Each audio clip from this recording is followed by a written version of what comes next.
What is going on, YouTube world? My name is Ghiman Mckinney, or you can just call me Juice. That is my nickname. Appreciate you guys for watching this video today. Be sure to smash this like button right now, as it does help these videos get out to the public and the channel to grow. Subscribe to this channel if you're new as well. I do post a ton of great sports videos on here weekly and almost every single day if I can, and turn on post notifications too, so you don't miss a single one of those videos that gets posted. It's only right, you guys.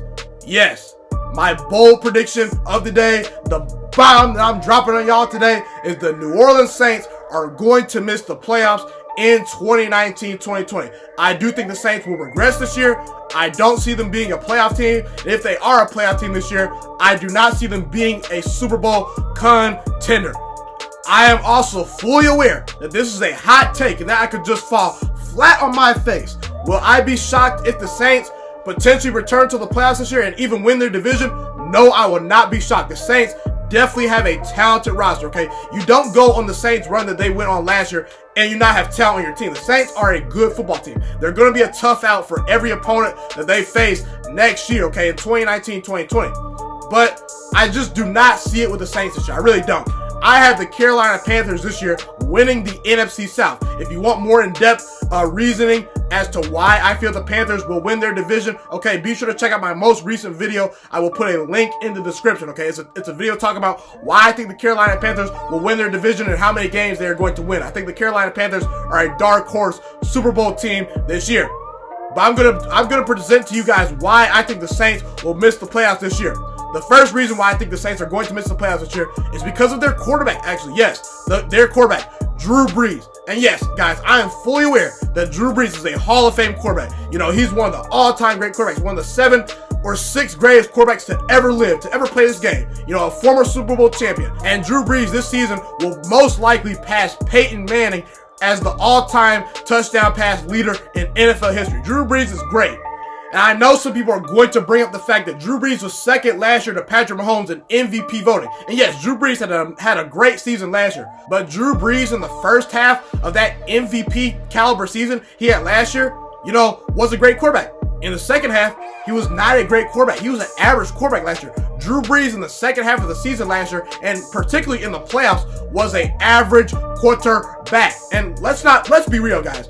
Drew Brees is getting up there in age, okay? He's going to be 41 years old at the end of this football season. At the end of 2019-2020, Drew Brees will be 41 years old, okay? I understand that Tom Brady is playing into his 40s, but Tom Brady is sort of an exception. And Drew Brees, I give him a lot of credit. He played very well last year for how old he was. But Father Time in the NFL is undefeated, okay? And Drew Brees showed significant signs that he is going to decline this year. He just is. And again, I'm rooting for Drew Brees, but he will be defying Father Time and history if he balls out and has another great MVP season this year, considering where he's at in his career. In the final 6 games of the 2018-2019 season, okay, including the playoffs, okay, so these stats include the playoffs. Drew Brees threw 7 touchdowns to 5 interceptions. That is not Pro Bowl type level success, guys. That's not great quarterback play. That is average quarterback play. Drew Brees' yards per attempt were way down. And just based on the eye test, to put these things in context, okay, based on when I watched Drew Brees play, when I watched the Saints offense, Drew Brees could not consistently push the ball down the field. Drew Brees was a limited quarterback at the end of the season last year, okay? He consistently was missing wide open throws. He was not going through his progressions properly. You know, his arm strength, you could clearly see that he did not have the same zip on the ball that he had in the first half of the season compared to the second half, okay? Drew Brees' arm looked fatigued, okay?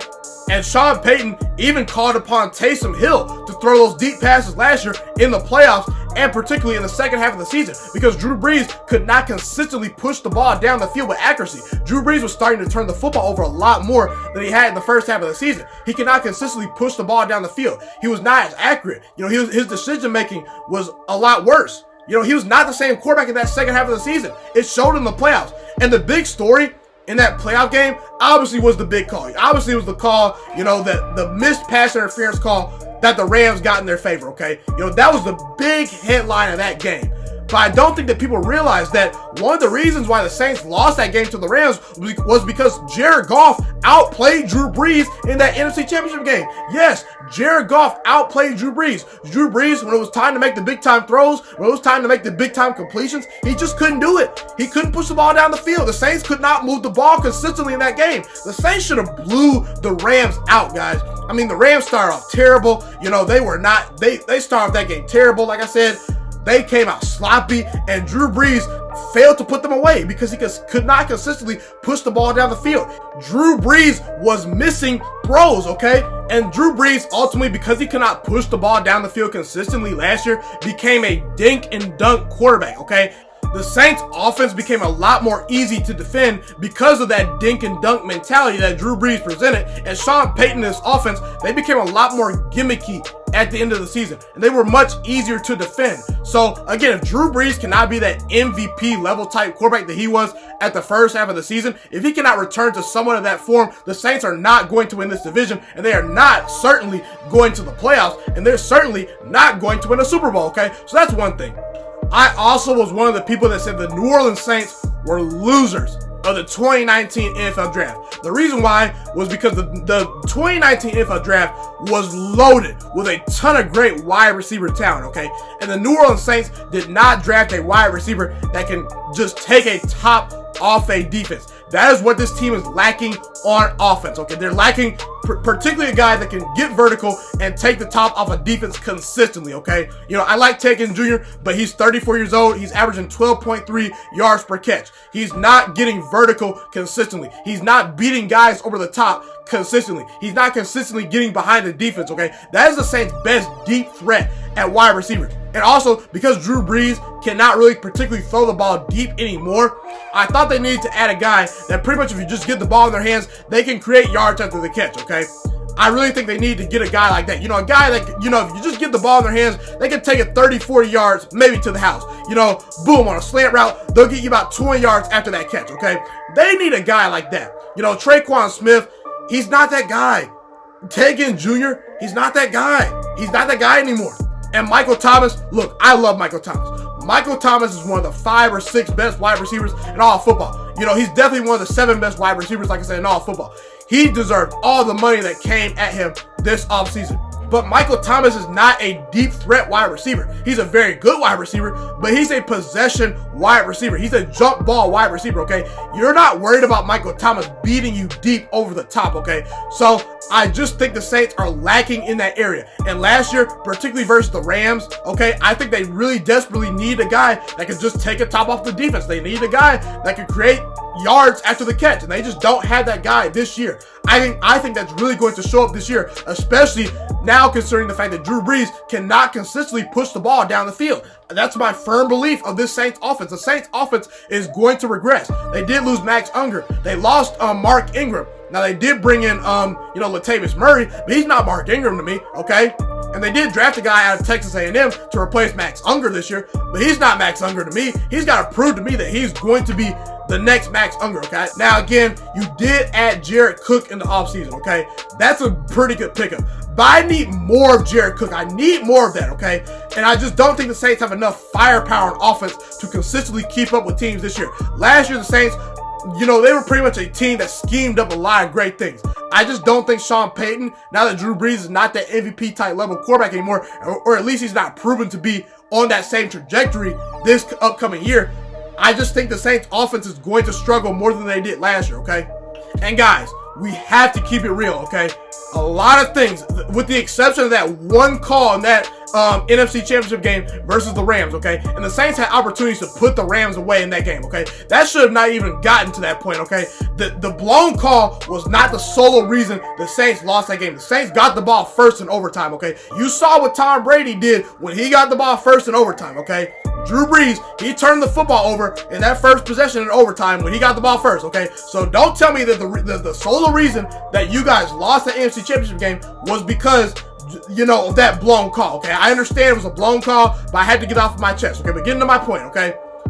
we have to realize that a lot of things, with the exception of that call, went the Saints' way last year. I'm going to put a graphic on the screen of things that really went the Saints' way last year that I do not think will work in their favor this season, okay? Let's look at the things. Okay, listen. The NFC South last year as a division was super down, okay? I mentioned the Carolina Panthers. I think the Carolina Panthers are going to win this division. For the simple fact that last year, if Cam Newton was fully healthy last year, they would have been a playoff team. They would have been in the playoffs. They were 6-2 before Cam Newton injured his shoulder and pretty much could not throw the ball 20 yards down the field, okay? The Carolina Panthers, to me, are a dark horse Super Bowl team, okay? I expect Cam Newton, who's playing the best football of his career before he got injured last year, to pick right back where he left off. Christian McCaffrey, one of the 5 best running backs in all of football, okay? You know, until Cam Newton got hurt, the Panthers were right there with the Saints, okay? They were right there as far as contenders in the NFC, okay? The Atlanta Falcons, they were bugged and plagued with a ton of injuries last year, okay? The Falcons will be back this year. Matt Ryan and that offense with Julio Jones, Calvin Ridley, Mohamed Sanu, they're going to score points. They added to their offensive line. The Falcons are going to be better in 2019, 2020, okay? They added to their offensive line. Their defense should be a lot more improved. They had a ton of players last year that were on IR. The Atlanta Falcons were the most injury-plagued team last year. They are naturally going to get better. I would not be shocked if the Falcons win 9, 10, or 11 games this year. The Falcons are going to be good. And also, the Tampa Bay Buccaneers, to me, are going to be a tough out this year in 2019, 2020. I have them going 7-9. I think that Bruce Arians is going to get the best out of one Jameis Winston. Jameis Winston, to me, will play very, very well in a contract year. I think the Tampa Bay Buccaneers are going to score a lot of points. I think Bruce Arians is going to get that team running right. I'm not saying they're going to be a playoff team or anything like that, but they will definitely be a competitive team. So the division last year for the Saints was super down. All those teams last year were below 500. 2 of those teams, the Panthers and Falcons, I will be shocked if they go any less than above 500, okay? And last year, I am not wishing injury on any players. That's not what I'm saying. I'm not wishing injury on any of these players. But let's be real. The Saints, they did not have any major injuries last year. They had pretty much a fully healthy team all the way through. Usually that does not happen for a second straight year in a row in the NFL, okay? And again, the Saints last year, they had an easy schedule. Now again, I'm not saying the Saints were a product of an easy schedule last year because, like I said, I do think if the Saints would have went to that Super Bowl, they would have won. They would have beaten that Patriots team, okay? But they only faced 3 playoff teams this past year, okay? They only faced 3 playoff teams, okay? The Cowboys, the Eagles, and the Rams. You will face this year. You got to face the Texans. You got to face the Rams on the road. You got to travel to Seattle. You got to play the Cowboys. You got to play your entire division. The Panthers, the Falcons, the Buccaneers twice. You have to play at Jacksonville. They should be improved. You have to play at Chicago. They should be improved. You have to play at Tennessee, who's a very underrated roster. You have to play the Colts at home. You have to play the San Francisco 49ers, to me, who are also a dark horse team that's going to surprise a lot of people. So the Saints, your schedule's a lot harder this year. There are no cupcakes on the Saints schedule. They are going to be in a dogfight within their division and within their whole entire schedule this year. The Saints schedule was easy last year. This year, the Saints schedule is a lot harder. They play, let's see here, 1, 2, 3. They play legitimately about 8 or 9, maybe 10 playoff teams this year. Okay, the Saints, they will not have an easy road in any of their games this year. It's going to be a dogfight all the way through. And another thing that worked in the Saints' favor this past year that will not work this year is they went 7-1 on the road last year. That does not happen year to year. Someone show me a team that goes 7-1 on the road for 2 years in a row. I want someone to send me links. Someone send me to an article. Someone tell me a team or an organization that goes 7-1 on the road 2 straight years in a row. I want to know that. I want to know that team because it does not happen. Guys, even if you go 12-4 in a season, usually you're winning probably about 7 or 8 of your home games. So let's say you go 7-1 at home, okay? You ultimately will lose 3 road games, okay? Let's say you go undefeated at home and you finish with 12 wins, okay? That's 8 wins right there. So on the road, you're a 500 football team. Teams do not go 7-1 and 6-2 on the road consistently back-to-back seasons, okay? So I have to firmly believe that the Saints will at least regress by, at the very least, 2 games on the road this year. They will not win all their road games this year. They're not going to be riding high on the road this year. It's just not going to happen. Also, I think the New Orleans Saints defense last year, and I think the Saints will have a very good defense this year. But last year, the Saints defense carried them for pretty much a month, okay? The Saints defense was excellent last year. It's going to be hard for them to be as good or better than they were last year. I'm not saying the Saints defense will fall off a cliff. I'm not saying that. But what I'm saying is it's going to be hard for them to be as good as they were last year. And in a year where I think their offense takes a step back, the defense is not going to be able to carry them consistently, especially through the latter part of the season like they did last year. So I think the Saints defense will naturally just regress a little bit, okay? Usually when you get a lot of breaks in close games, you know, that usually does not happen the very next year. So again, the Saints won a lot of close games this year. I would not be shocked if they cannot close the deal this year. So again, I just pointed out about 6 things right there, about 5 or 6 things off the bat that I just don't see going in the Saints' favor as well as it did this past season, okay? So I think the Saints in all these facets will regress in at least some of those areas, okay? And again, the big thing that I will have to say is that the Saints are going to have to overcome a heartbreaking loss. 2 of them, in fact. 2 of them, okay? The Saints season has ended in heartbreaking fashion 2 straight years in a row. It is hard, guys, to come back and perform and be better than you were last year after losing the way the Saints lost in the playoffs these past 2 seasons, okay? Now, they defied that this year. You know, the year before that, you know, it was the Minnesota Miracle where the Minnesota Vikings absolutely got lucky and they just flat out lucked up and won the game on the very last play versus the Saints in Minnesota. This past year, you know, the Saints, they get back there, they're right there. They potentially could get to a Super Bowl, and then the referees screw them over. It is hard for a locker room and a team to recover from that year to year. So again, for me, the Saints are going to have to prove to me that they have gotten over that Minnesota Miracle hump. They're going to have to prove to me they have gotten fully over having that blown call not go in their favor versus the Rams in the playoffs, okay? So again, with all those things being considered, I know the Saints are talented. I know Drew Brees is an all-time great quarterback. I know they got Alvin Kamara. I know they have some very good Pro Bowl players. I know Sean Payton's a very good head coach. But again, I just don't see it this year. I just don't, Saints Nation. You know, I just don't see it. I don't see this team getting all the breaks they got last year. I see this division being so much more improved. I see the Carolina Panthers and Atlanta Falcons being better than the Saints this year. I just do. I just see it. And again, and another final point that I wanted to bring up is that history, based on what I'm saying, is on my side, okay? You know, the Minnesota Vikings in 2018, you know, they made the NFC Championship game. The very next year, they did not make the playoffs. The Green Bay Packers, my favorite team, the Green Bay Packers, in 2017, made the NFC Championship game, did not make the playoffs the very next year. The Carolina Panthers, a couple years ago, made the NFC Championship game, did not make the playoffs the very next season, okay? So again, guys, ultimately, I just don't see the Saints making the playoffs in 2019-2020. I see them finishing 3rd in their division behind the Falcons, behind the Panthers, okay? I just don't think this is the Saints year. I think the Saints will mightily regress in 2019-2020, and the New Orleans Saints are not Super Bowl contenders in 2019-2020. Be sure to comment where you agree with me and where you disagree with me. I'd love to hear what you guys have to say in the comment section.